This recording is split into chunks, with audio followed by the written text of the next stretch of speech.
Hello વિદ્યાર્થી મિત્રો, તો કેમ છો? તો આજે ચેપ્ટર નંબર 13 આંકડાશાસ્ત્રનો લેક્ચર નંબર 11 છે, જેમાં આપણે હવે મધ્યસ્થ આધારિત દાખલા ગણવાના છીએ, એટલે કે સ્વાધ્યાય 13.3ની શરૂઆત કરવાના છીએ. તો ચલો હવે આપણે પ્રશ્ન નંબર 1ની રકમ વાંચી લઈએ. તો નીચેનું આવૃત્તિ વિતરણ એક વિસ્તારમાં 68 ગ્રાહકોની માસિક વીજ વપરાશ આપે છે. તો આ માહિતીનો મધ્યસ્થ, મધ્યક અને બહુલક શોધો અને તેમને સરખાવો. તો આપણે ત્રણેય શોધીશું, પણ આ દાખલો તમે જાતે ટ્રાય કરો, કેમ કે મેં આગળના લેક્ચરમાં તમને ત્રણેય રીત સમજાવી છે દરેકની, મધ્યસ્થ, મધ્યક અને બહુલક. તો તમે જાતે ટ્રાય કરો. પછી ના સમજાય તો વિડીયો ચાલુ કરીને પછી જોજો. હાલ વિડીયો તમે પોઝ કરી અને જાતે ગણતરી કરવાનો પ્રયત્ન કરો. તો ચલો હવે હું ગણાવું છું, તમે વિડીયો પોઝ કરો. તો સૌથી પહેલાં આપણે અહીંયા મધ્યસ્થ શોધીશું. મધ્યસ્થ, આને આપણે વર્ગ કહીએ છીએ, જે માસિક વપરાશ એકમમાં છે ને. ગ્રાહકોની સંખ્યાને આપણે આવૃત્તિ કહીશું. હવે આવૃત્તિ છે કે સંચય આવૃત્તિ કેવી રીતે ખબર પડશે? તો જુઓ, અહીંયા કુલ કેટલા 68 ગ્રાહકો છે, તો આપણો જે n બરાબર 68 છે, પણ અહીંયા છેલ્લી સંખ્યા 68 નથી. એ તમારે ખબર પડવી જોઈએ કે અહીંયા આવૃત્તિ છે.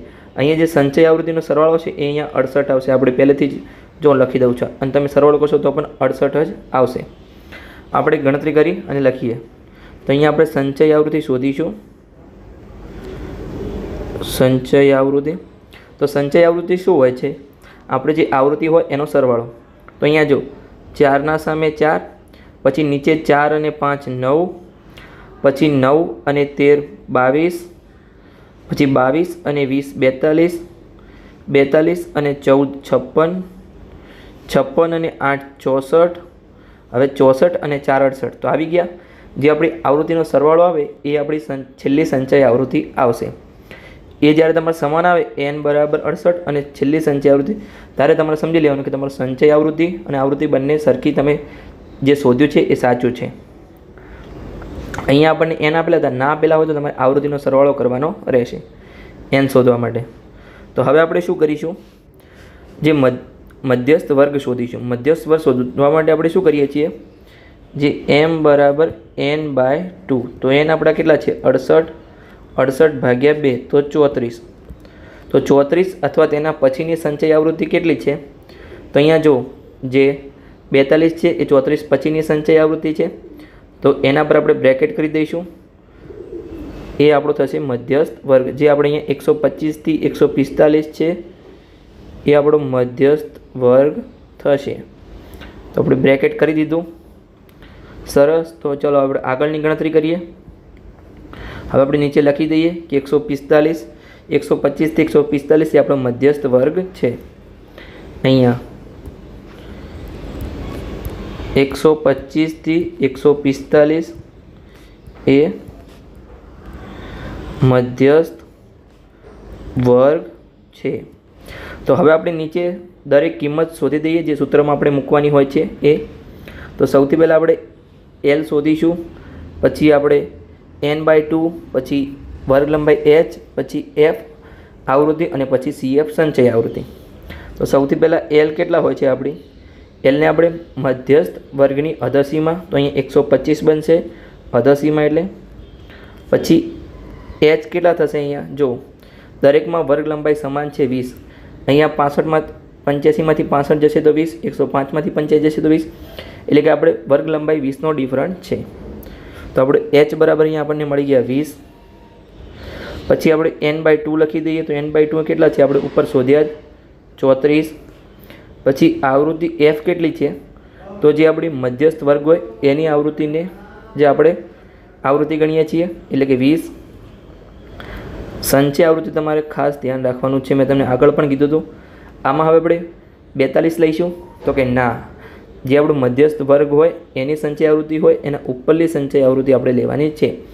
તો આપણી 22 સંચય આવૃત્તિ મળશે. તો અહીંયા CF બરાબર તમને 22 મળશે. આ તમારે ખાસ ધ્યાન રાખવાનું છે. ઘણા વિદ્યાર્થીઓ આમાં ભૂલ કરતા હોય છે. હવે આપણે સૂત્ર મૂકી અને ગણતરી કરી લઈએ.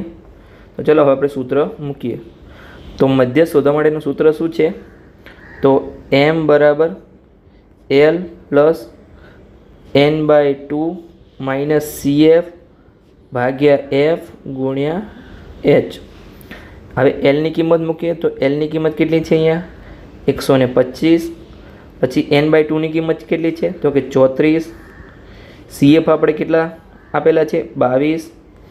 F નીચે 20 અને H કેટલા છે અહીંયા 20. અહીંયાથી H 20 ઉડી જશે કેમ કે ગુણાકાર અને ભાગાકારમાં છે. આગળની ગણતરી કરીએ આપણે તો 125 એમના એમ. પછી આપણે 34માંથી 22 જશે તો કેટલા વધશે +12. હવે બંનેનો સરવાળો કરશો એ આપણો મધ્યસ્થ મળશે. તો અહીંયા 137 મળ્યો આપણો મધ્યસ્થ. m બરાબર 137 બ્રેકેટમાં લખી દીધા. સમજણ પડી ગઈ. હવે આપણે શું શોધીશું મધ્યક શોધીશું. તો તમે આની પણ ગણતરી જાતે કરી શકો છો અને અહીંયા હું ગણાવું છું. તો ચલો હવે હું અહીંયા મધ્યક શોધીશ. તો સૌથી પહેલાં આપણે શું કરીશું અહીંયા જે આપણને માસિક વપરાશ આપેલો છે એને આપણે વર્ગ કહીએ છીએ. પછી ગ્રાહકોની સંખ્યા એને આપણે આવૃત્તિ કહીએ છીએ. તો અહીંયા આપણે સૌથી પહેલાં મધ્યક શોધવા માટે શું શોધવું પડે મધ્ય કિંમત xi શોધવું પડે. મધ્ય કિંમત xi. પછી આમાં જો વર્ગ લંબાઈ સમાન છે તો આપણે પદ વિચલનની રીતનો ઉપયોગ કરીશું. એટલે અહીંયા આપણે ui શોધીશું અને પછી આપણે fi uiનો ગુણાકાર કરીશું. જે આવૃત્તિ છે એને આપણે fi કહીએ છીએ. f અથવા fi તમે કોઈ પણ કહી શકો છો ફ્રીક્વન્સી. તો મધ્ય કિંમત કેટલી થશે અહીંયા જુઓ તમે 65 અને 85 વચ્ચે શું આવશે તો કે 75. પછી 85 અને 105 વચ્ચે 95. હવે જે તમારી વર્ગ લંબાઈ હોય એ તમારે એડ કરતા જવાનું. તો આપણે આગળ આવશે 115. આ તમારે ભૂલ ખાસ ધ્યાન રાખવાની છે. 115 પછી 135 પછી 155 પછી 175 અને 195 શોધાઈ ગયું. તમારે ફરીવાર જોઈ લેવાનું છે કે 75 95 115 135 155 75 ને 95 ઓકે છે. હવે આપણે ui શોધીશું. તો ui શોધવા માટેનું સૂત્ર શું છે એક તો સૂત્ર છે xi - a ભાગ્યા h. આ ui શોધવા માટેનું સૂત્ર છે. પણ મેં તમને એક શોર્ટ ટ્રીક શીખવાડી હતી. ધારો કે આપણે એ ધારીશું ધારેલો મધ્યક જોઉં તો અહીંયા મધ્યમાં જે હોય એને આપણે એ ધારીશું એટલે 135ને આપણે એ ધારીશું. તો ઉપર પર 3 સંખ્યા છે નીચે પણ 3 સંખ્યા છે અને વચ્ચે 135 છે. હવે આપણે શું કરતા હતા તો 135 જેને આપણે એ ધારીએ એની આગળ 0 મૂકીએ. એની ઉપર -1 -2 -3 એમ લખતા જવાનું. નીચે +1 +2 અને +3. તમે જો xi - a ભાગ્યા h કરશો તો પણ આ જ જવાબ મળશે દરેકમાં. જો તમે આપણે 75 સંખ્યા છે એમાં xi 75 છે -a કેટલા છે 135 અને ભાગ્યા h આપણા 20 છે. તો ઉપર તમે સરવાળો કરશો તો -60 મળશે. -60 ભાગ્યા 20 તો -3 મળશે. તો આપણે -3 મળી ગયા. તમે આવી રીતે કરી શકો છો અને ડાયરેક્ટ પણ આવી રીતે લખી શકો છો. તમારે ડાયરેક્ટ જ લખવાનું છે. પરીક્ષામાં કોઈ પૂછશે નહીં કે તમે કેવી રીતે લાવ્યા છો. તો હવે આપણે fi uiનો ગુણાકાર કરી લઈએ. તો જો fi આમાં 4 છે 4 ગુણ્યા -3 તો અહીંયા -12. પછી 5 ગુણ્યા -2 તો -10. પછી 13 ગુણ્યા -1 તો -13. હવે આપણે નીચે 20 ગુણ્યા 0 તો 0. 14 ગુણ્યા 1 14. પછી 8 ગુણ્યા 2 તો 16 અને 4 ગુણ્યા 3 તો 12. આપણે માઇનસ અને પ્લસનો અલગ સરવાળો કરી લઈએ. હવે તો આપણે કેટલો થશે અહીંયા જો એકમ નાકનો સરવાળો કરીશું તો 5 અને દશક નાકનો સરવાળો કરીશું તો 3 એટલે -35 મળશે. પણ નિશાની માઇનસની આવશે. અહીંયા આપણે સરવાળો કરીએ તો 4 ને 6 10 10 ને 2 12 12 ના 2 વધી 1. અહીંયા આપણે 4 વખત 1 છે તો 42. તો આપણો ફાઇનલ આન્સર મળ્યો 42. હવે આપણે સિગ્મા fi ui શોધીશું. તો 42માંથી 35 જશે તો કેટલા વધશે 7. તો સિગ્મા fi મળ્યો આપણને 7. હવે આપણે સિગ્મા fi શોધીશું. તો અહીંયા તમે સરવાળો કરી શકો છો પણ આપણે nની સંખ્યા 68 તમે ડાયરેક્ટ પણ 68 લખી શકો છો. તો ફરી આપણે સરવાળો કરી લઈએ. જો અહીંયા 4 ને 5 9 9 ને 13 22 22 ને 20 42 42 ને 14 56 56 ને 8 64 64 ને 4 68. સિગ્મા fi મળ્યો આપણને 68 આવૃત્તિનો સરવાળો. હવે આપણે નીચે સૂત્ર મૂકી અને દરેક ગણતરી કરી લઈએ. અહીંયા h આપણા કેટલા છે 20 વર્ગ લંબાઈ. તો મધ્યક શોધવાનું સૂત્ર શું છે તો કે x બાર બરાબર એ પ્લસ સિગ્મા એફઆઈ યુઆઈ ભાગ્યા સિગ્મા એફઆઈ ગુણ્યા એચ. હવે આપણે દરેકની અહીંયા કિંમત મૂકી દઈએ.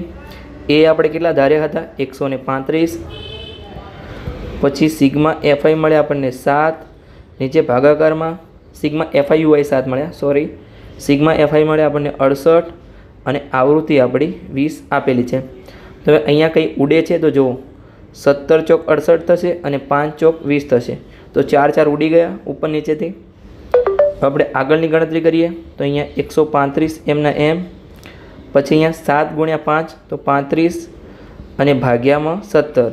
તો અહીંયા સાઈડમાં એનો આપણે ભાગાકાર કરી લઈએ 35 ભાગ્યા 17નો. તો અહીંયા આપણે કરીશું સાઈડમાં 35 ભાગ્યા 17. તો પહેલાં તો 17 દુ 34 થશે, નીચે એક શેષ વધી. હવે કંઈ છે નહીં એટલે આપણે પોઈન્ટ મૂકીશું. પોઈન્ટ મૂકેલા અહીંયા 0 મૂકીશું. ફરીવાર 17નો 10 વડે ભાગ ચાલશે નહીં, તો ફરી 0 મૂકવા માટે હવે આપણે ફરીથી પોઈન્ટ મૂકીશું નહીં, એની જગ્યાએ આપણે 0 મૂકીશું ઉપર પણ. તો હવે કેટલો ભાગ ચાલશે? 17 પંચ્યા 85. હવે આપણે 15 શેષ વધી, પણ હવે આપણે આગળની ગણતરી કરીશું નહીં કેમ કે પોઈન્ટ પછી 2 અંક આવી ગયા છે. તો ચલો હવે આપણે લખી દઈએ આપણા આગળની ગણતરી. તો અહીંયા 135 પ્લસ 2.05. તો આનો સરવાળો કેટલો થશે? 137 0.05. આપણો ફાઇનલ આન્સર મળી ગયો 137.05. આ છે આપણો મધ્યક એક્સ બાર. તો આને આપણે બ્રેકેટમાં મૂકી દઈએ, રેડ બ્રેકેટમાં, તો તમને સરસ રીતે દેખાઈ આવે. તો આપણને મધ્યક મળી ગયો. મધ્ય શોધી દીધો આપણે. હવે આપણે બહુલક શોધીશું. તો અહીંયા આપણે શું શોધીશું? બહુલક શોધીશું. તો બહુલક શોધવા માટે આપણે શું કરીએ છીએ? આપણે સૌથી પહેલાં તો મહત્તમ આવૃત્તિ શોધીએ છીએ. તેમાં મહત્તમ આવૃત્તિ કેટલી છે? તો અહીંયા તમે જોશો તો 20 છે, એ મહત્તમ આવૃત્તિ છે. તો એને આપણે F1 કહીશું. એના ઉપરની આવૃત્તિને આપણે F0 કહીશું. નીચેની આવૃત્તિને આપણે F2 કહીએ છીએ. અને જે મહત્તમ આવૃત્તિ હોય એ વર્ગને આપણે બહુલક વર્ગ કહીએ છીએ. તો હવે આપણે નીચે લખી દઈએ અને એની ગણતરી કરીએ. તો અહીં મહત્તમ આવૃત્તિ 20 છે, પછી 125 થી 145 એ બહુલક વર્ગ છે. હવે આપણે દરેકની કિંમત શોધીએ, એટલે કે L, F1, F0, F2, પછી Hની કિંમત. તો દરેકની આપણે કિંમત અહીંયા શોધીએ. તો Lની કિંમત શું છે? અહીંયા જે બહુલકીય વર્ગ હોય એની અધસીમાં, તો અહીંયા 125 થશે. પછી અહીંયા જો F0 કેટલા થશે? આપણે અહીંયા 13 આપણે શોધ્યા જ છે. પછી F1 થશે આપણા 20, F2 છે 14 અને H અહીંયા કેટલા છે? આપણે આગળ 2 દાખલામાં શોધ્યા છે. H અહીંયા આપણા 20 છે. તો હવે દરેક કિંમતને આપણે સૂત્રમાં મૂકીએ અને આગળની ગણતરી કરીએ. તો ચલો હવે આપણે ગણતરી કરીએ છીએ. તો આપણું સૂત્ર શું છે બહુલક શોધવા માટેનું?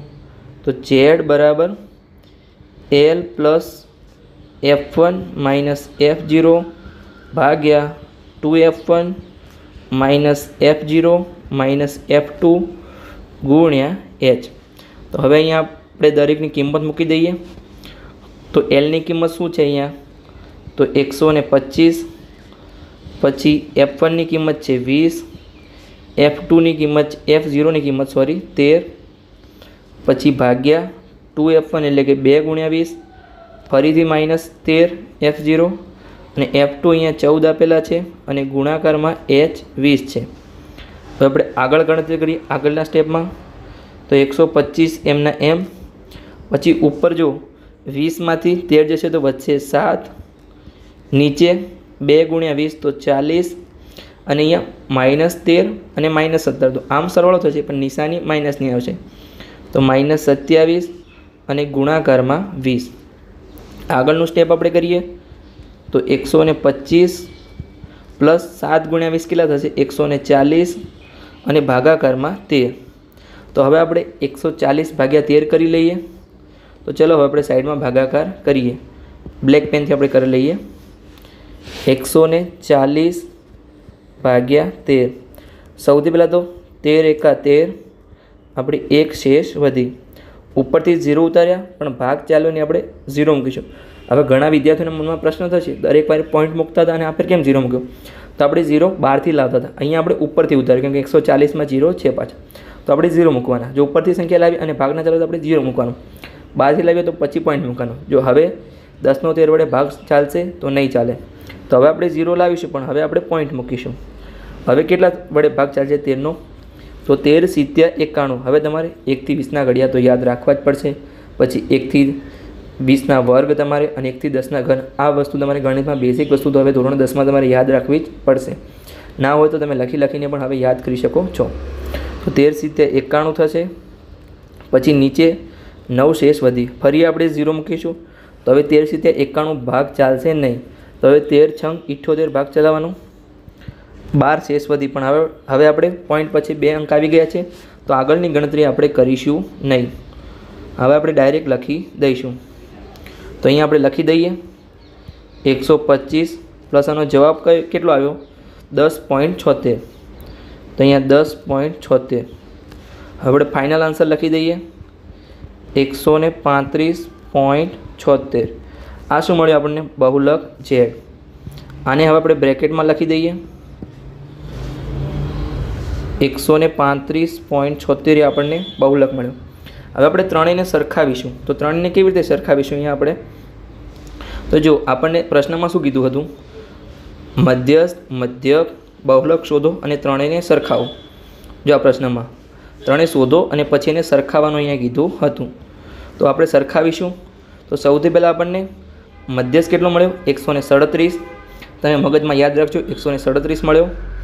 પછી આપણને મધ્યક 137.05 મળ્યો અને આપણને બહુલક કેટલો મળ્યો? 135.76. તો અહીંયા આપણે લખીશું કે સૌથી પહેલાં આપણને મધ્યક અહીંયા 137 મળ્યો, પછી પછી મધ્યક આપણને કેટલો મળ્યો? 137 પોઈન્ટ કેટલા હતા? જો હું પણ ભૂલી ગયો, તમારે યાદ રાખવું જરૂરી છે. ઉપરથી જોઈ લેવાનું, આમાં કંઈ ગણતરી નથી, આ તો આપણે જોઈને લખવાનું છે. 137.05. તો 137.05 પછી આપણે બહુલક કેટલો મળ્યો? બહુલક તો આપણે સાઈડમાં લખેલો જ છે 135.76. તો હવે આપણે આની સરખામણી કેવી રીતે કરીશું? તો જે તમારી બુકમાં પાછળ જવાબ આપેલો છે એ જ આપણે અહીંયા લખીશું. તો શું લખીશું? અને તમે જોઈ પણ શકો છો એ જ આવે છે કે આમ ત્રણેય વિકલ્પોમાં સમાન જવાબ મળશે. જો એક જેવો જવાબ મળશે, આમાં 137, આમાં જે મધ્યસ્થ મળ્યો 137 મળ્યો, મધ્યક મળ્યો એ 137.05 મળ્યો અને બહુલક 135.76 મળ્યો. તો આપણે નજીકનો જવાબ મળે છે. તો નીચે આપણે લખી શકીએ કે આમ ત્રણેય વિકલ્પોમાં લગભગ સમાન છે. વિકલ્પોમાં લગભગ સમાન છે. તો આની જ સાથે અહીંયા આપણો લેક્ચર નંબર 11 પણ પૂર્ણ થાય છે. આગળના લેક્ચરમાં આપણે આગળના પ્રશ્નોની ગણતરી કરીશું અને હવે દરેક દાખલા આપણે મધ્યસ્થના જ આવશે. આમાં તમને ત્રણેય શોધવાનું હતું. તમારું બહુલક અને મધ્યકનું રિવિઝન થઈ ગયું. તો તમે આવી જ રીતે ગણતરી કરતા રહો. તમે લેક્ચર પૂરો થાય એટલે ગણતરી 2-3 વખત કરો, તમારું ઓટોમેટિક રિવિઝન થઈ જશે અને તમને આવડતું જશે. તો તમે ચેનલને સબસ્ક્રાઈબ કરી શકો છો અને તમારા મિત્રો સાથે વિડીયોને શેર પણ કરી શકો છો.